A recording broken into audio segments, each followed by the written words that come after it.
Stephen Lloyd Gilbreth brings you the current news from the world today and how it relates to Bible prophecy, understanding the end-time events leading to a peaceful world tomorrow. Ladies and gentlemen, Stephen Lloyd Gilbreth. Greetings, friends, and welcome to this March 25, 2014 edition of Nightcast. As we open the news tonight, friends, a fire has engulfed a large apartment building in Houston, Texas, just a few hours ago now, and that fire is burning a building which was under construction at the time, and the only people present were thought to be site workers. There are no reports of any injuries, thankfully. And as you can see, that fire is raging, engulfing that building. This is again happening this afternoon in Houston, Texas.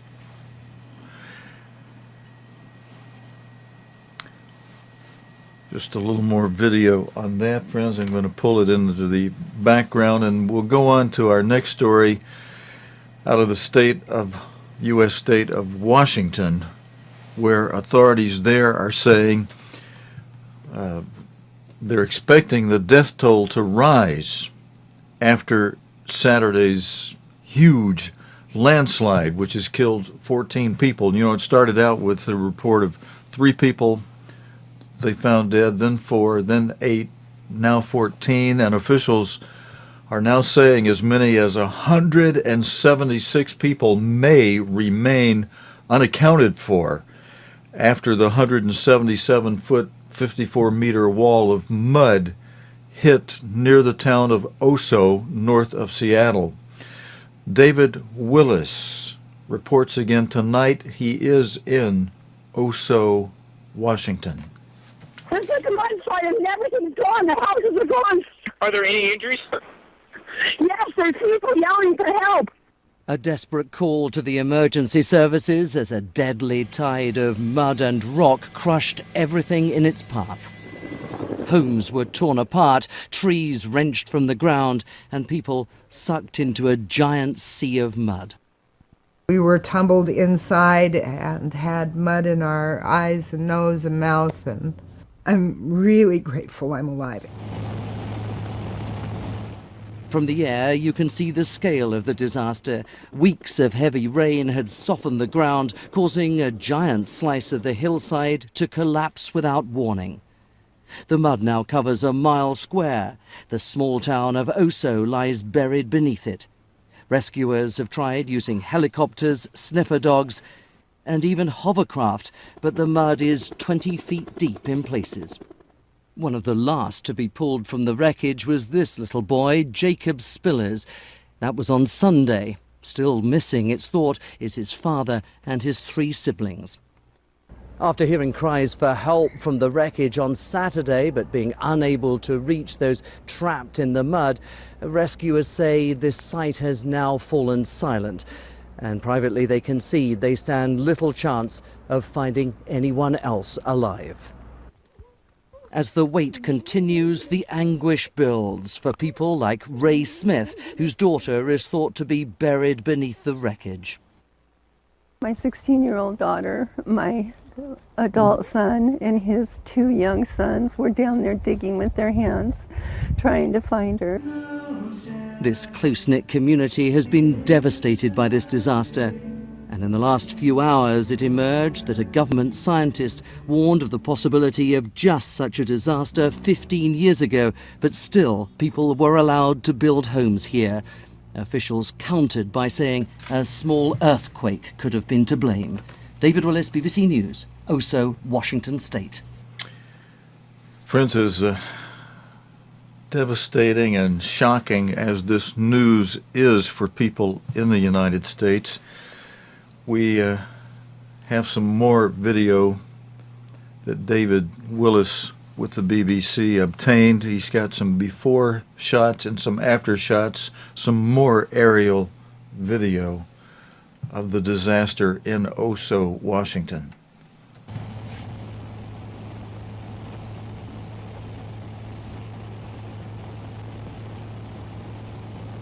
It's deemed dangerous and potentially volatile, and that's affecting the rescue workers who can't get in there to dig in certain areas because the mud is said to be 20 feet deep in places. So they're having to survey the area from the air. They've sent in sniffer dogs, but they are now conceding that there's very little chance of finding anybody else alive. There were, of course, cries for help from the wreckage on Saturday. Those cries went unanswered because it was just deemed too dangerous to get into the area and get to those people. What happened was this, a wall of mud, 1,500 feet wide, 600 feet tall, came crashing down into the valley, crossed a river at the bottom of it, and completely submerged the village of Oso, which has a population of around 180. They're saying that almost that number is missing, although officials believe that the numbers in many cases are duplicates, and they don't expect that that many people have died. Nonetheless, people here are bracing themselves for some bad news over the next few days. One rescuer found the front door of his house, but nothing else remaining of his home, and no evidence either of his wife or his child. Now, they are expecting more rain in this area over the next few days, so there is the prospect of more mudslides here. Okay, again, very devastating news out of the U.S. state of Washington. Again, 176 people unaccounted for at the present time.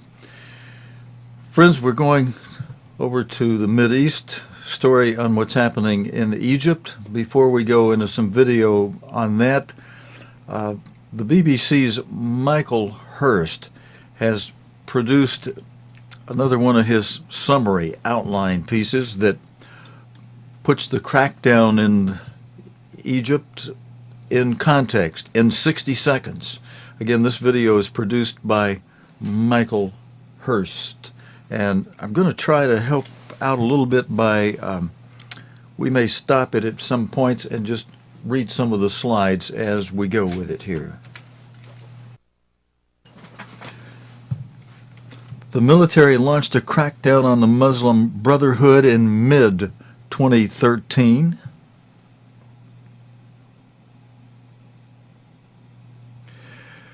Began with ousting of Islamist President Mohammed Morsi.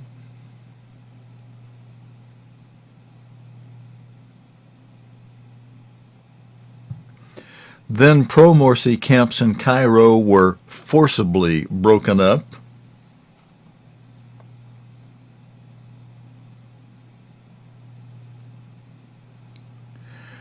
Government says 600 killed. Brotherhood claims twice as many died.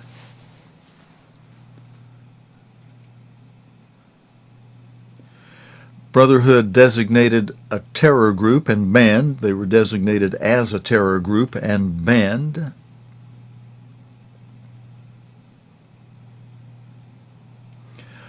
Thousands of Islamists arrested and put on trial.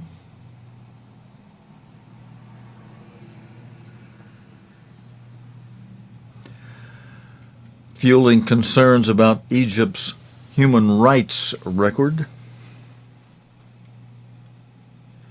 And there we are. That's Michael Hurst, a little 60-second outline. Now, we've got some video of what's happening there. The Egyptian judge that sentenced the 528 people yesterday and maybe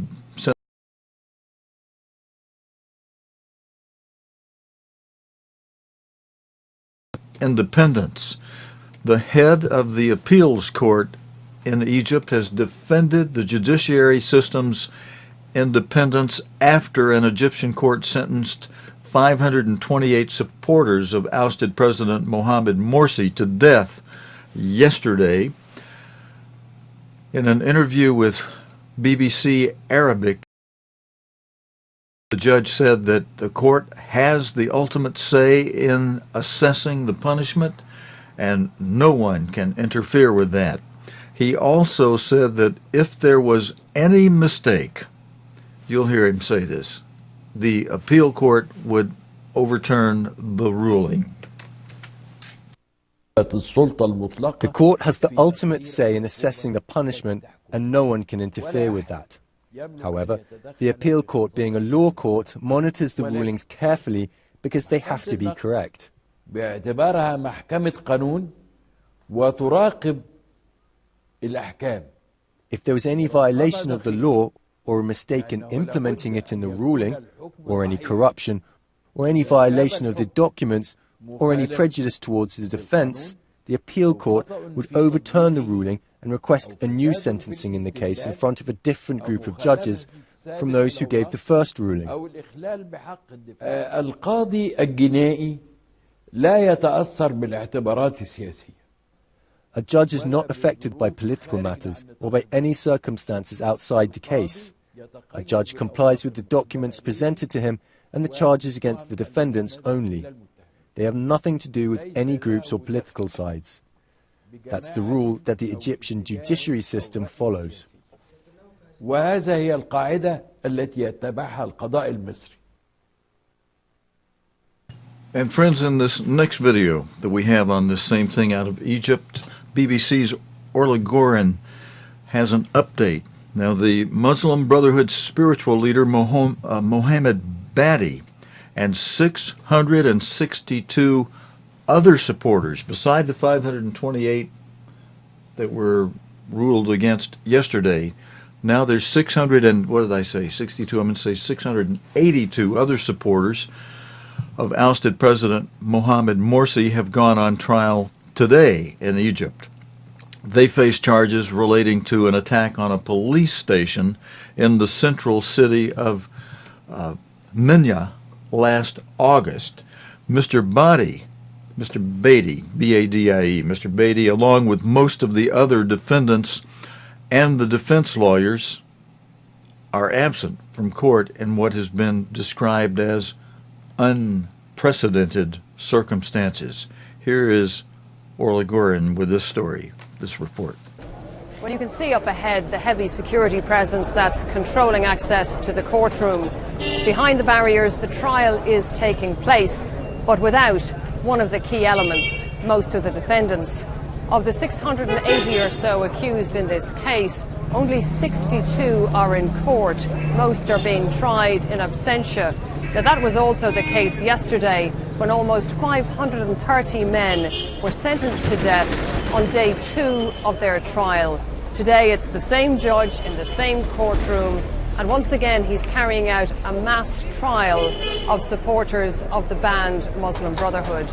Now, if we move over here, you'll be able to see some of the relatives. They've been keeping vigil here, waiting since early this morning to know what will happen to their loved ones. One woman told us her husband was an innocent man, a father of 7 children, but she said she feared the verdict in this case had already been decided. We've also seen a lot of lawyers waiting around in the streets today, killing time, although normally they would be in court. Now, that's because of a boycott that has been imposed by lawyers here. They're protesting against the conduct of yesterday's trial. So there are no defence lawyers present in court, but they tell us the judge has gone ahead without them. They say he has been hearing evidence from eyewitnesses. He has even been questioning the accused without the defence team being present. One lawyer here with more than 20 years' experience told me he had never come across anything like it. Friends, the missing Malaysian flight MH370 is still in the news. In fact, this story was released just about an hour before our news program time for tonight. Angry relatives of passengers on board the missing flight MH370 have clashed with police outside Malaysia's embassy in the Chinese capital, Beijing. The scuffles came after Malaysian Prime Minister Razak said a new analysis of satellite data showed the plane had ended its journey in remote seas southwest of Australia. The Malaysia Airlines plane disappeared on March 8 as it flew from Kuala Lumpur to Beijing with 239 people on board. In this video, the BBC's Alistair Lighthead reports from Kuala Lumpur. Grief turning to anger on the streets of Beijing. A rare show of protest from families of those lost aboard flight MH370. If you don't let me through, you're not Chinese, this woman says, bursting towards the Malaysian embassy, the focus of their anger. We just want the truth, he says, but news the plane had crashed into the ocean is not the truth they want. Like many relatives here in Kuala Lumpur, Daniel Tan, the brother of one of the Malaysian passengers, is still convinced he's alive. As long as they don't find the aircraft, it's going to be a waiting game for us. We just have to wait until they find the body of the aircraft. Before that, we'll continue waiting. We'll continue to wait. Until you see Until wreckage. we see the wreckage of MH370. Otherwise, we will not give up hope.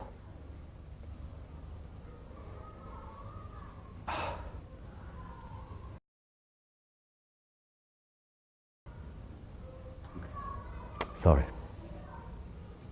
The chief executive of Malaysia Airlines agreed to be interviewed for the first time today.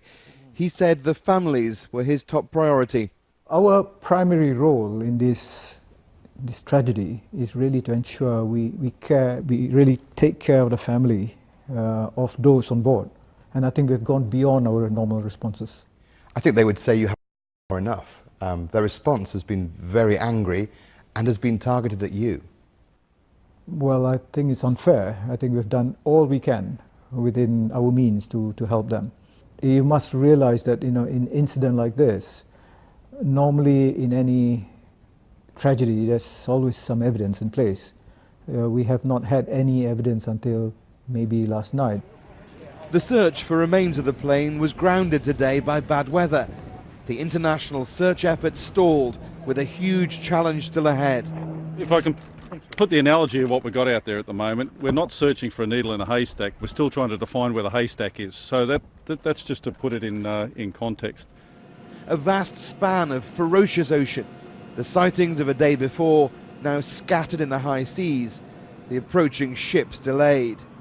It was a big decision by the Malaysian Prime Minister to announce the loss of flight MH370 without any physical evidence. And there's still a sense of things being in limbo for the families of those on board who really need to see wreckage before they can remove that faint glimmer of hope. And for the investigators who have to try and pinpoint the black box flight recorder to solve the core of this mystery. What caused this flight en route to Beijing to crash deep in the southern Indian Ocean?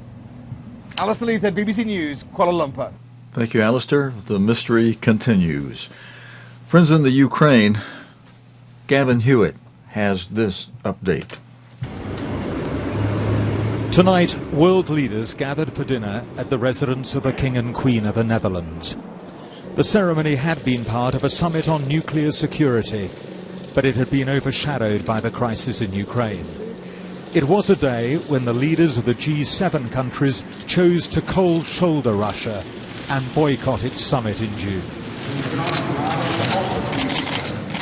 These hours of diplomacy had begun with a visit by President Obama to a restored museum for Dutch masters.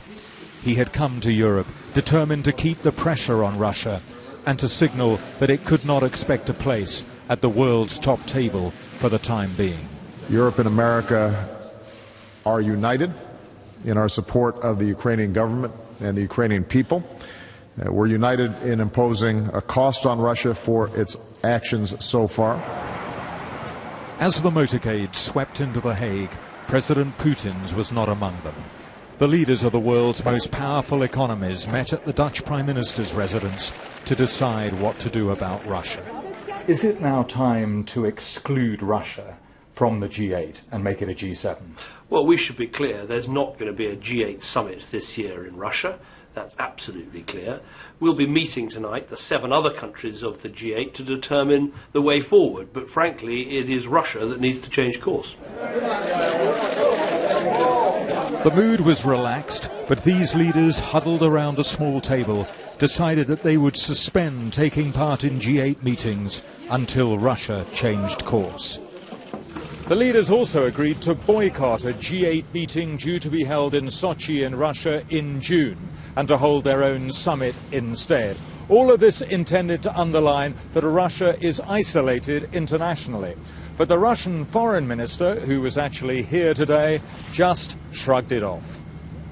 «Восьмерка» — это клуб неформальный. As far as the G8 is concerned, you know the G8 is an informal club. No one issues membership cards. By definition, no one can throw us out. Amidst all the moving between venues, the leaders warned that any further Russian intervention would trigger sanctions. There was an interesting guest at tonight's dinner, Sergei Lavrov, the Russian foreign minister. Channels with Moscow are still being kept open. Gavin Hewitt, BBC News, The Hague. Well, friends, you saw a lot of things in tonight's news to help us all pray a little more fervently, Thy kingdom come. That's it for this Tuesday night report. Until tomorrow night, Wednesday night, God willing, and the creek don't rise, this is your host, Stephen Lloyd Gilbreth, thanking you for joining me tonight, friends, and we'll be back again tomorrow night, as I said, God willing, Wednesday night, with the current news from the day related to the Bible and prophecy here on Nightcast. Until next time, Stephen Lloyd Gilbreth saying, so long, friends. You have been watching Nightcast with Stephen Lloyd Gilbreth. Nightcast can be seen Sunday through Thursday nights here on cogtv.org. Tonight's program is also available anytime on demand in the cogtv.org video archive.